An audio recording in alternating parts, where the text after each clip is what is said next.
Olá e bem-vindos a mais um Mergulho Profundo. Hoje vamos olhar com atenção para o capítulo 5 da Carta aos Efésios.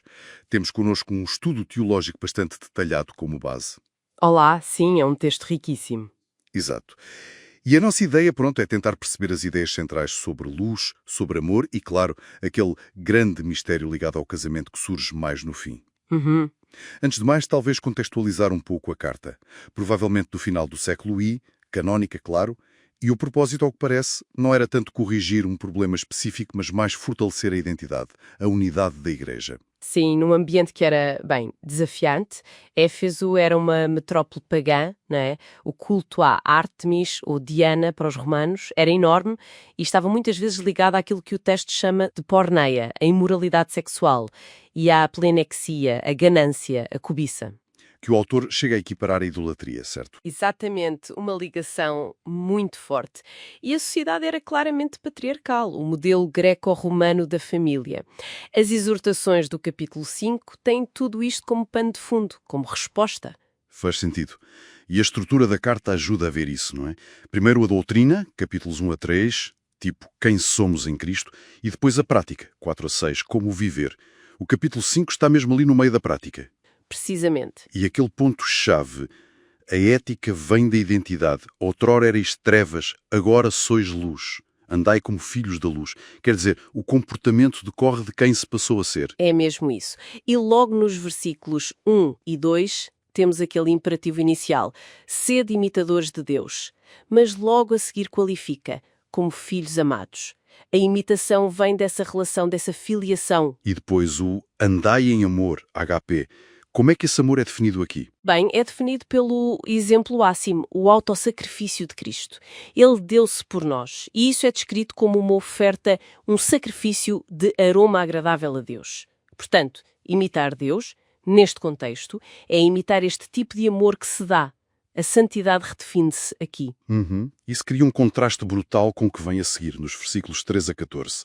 As obras infrutíferas das trevas. Sim, há uma lista de vícios: imoralidade, impureza, cobiça, lá está, a idolatria outra vez, linguagem obscena, conversa tola, e em vez disso o autor propõe ações de graças. O ponto central parece ser mesmo o versículo 8, não é? A mudança de estado, porque erais trevas no passado, mas agora sois luz no Senhor.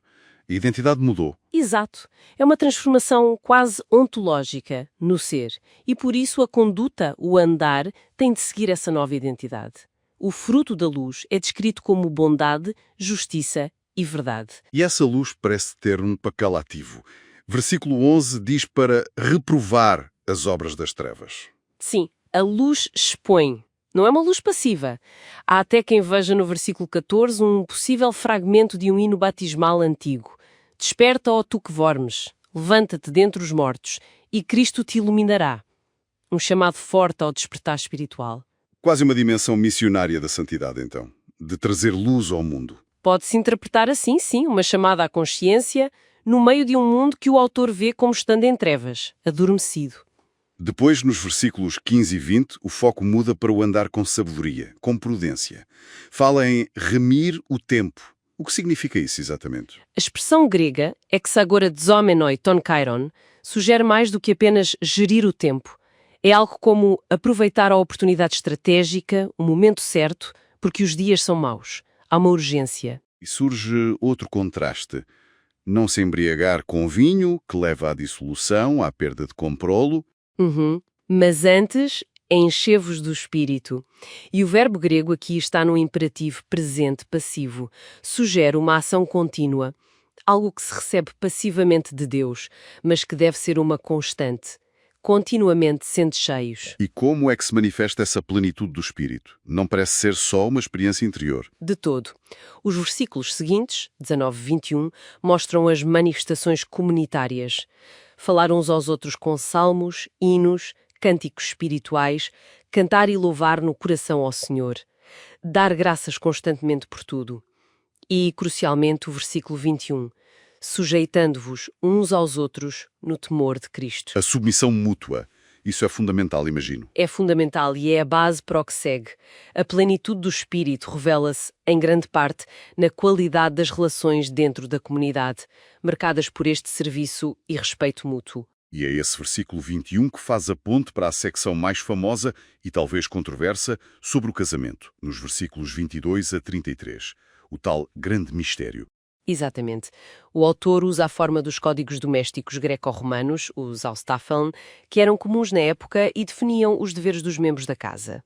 Mas parece que ele faz algo diferente com esse modelo, não é? Subverte-o de alguma forma. Sim, de várias maneiras importantes. Primeiro, ele dirige-se diretamente a ambas as partes, às mulheres e aos maridos, o que nem sempre acontecia nesses códigos.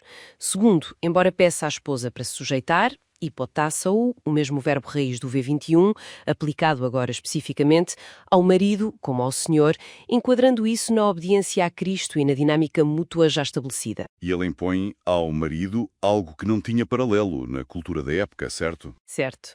Impõe ao marido que ama sua esposa com HP, o mesmo amor sacrificial com que Cristo amou a Igreja. Um amor que se entrega, que procura santificar, nutrir, cuidar.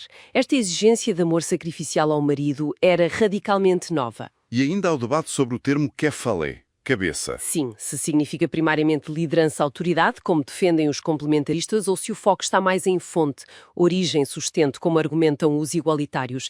Mas, independentemente dessa discussão, o foco no amor sacrificial como modelo para o marido é inegável e transformador. E o clímax vem com a citação de Gênesis 2.24. Por isso, deixará o homem seu pai e sua mãe e se unirá à sua mulher, e serão os dois uma só carne. E logo a seguir, a interpretação surpreendente. Sim, grande é este mistério, digo, porém, a respeito de Cristo e da Igreja. É uma hermenêutica incrível. O autor está a dizer que a união matrimonial humana, estabelecida na criação, era, desde o início, uma prefiguração, um símbolo da união da aliança entre Cristo e o seu povo, a Igreja. Uau! Isso eleva o casamento a um patamar diferente. Torna-o num sinal visível do Evangelho. Exatamente. É essa a grande revelação aqui. No fundo, Efésios 5 liga de forma muito coesa a nossa identidade em Cristo sermos luz, a nossa ética diária, andar em amor, sabedoria, a dinâmica do Espírito Santo na comunidade, adoração, serviço mútuo e culmina nesta visão do casamento como um ícone poderoso da relação entre Cristo e a Igreja. Bem, isto deixa-nos muito para pensar. Talvez uma questão final para quem nos ouve refletir.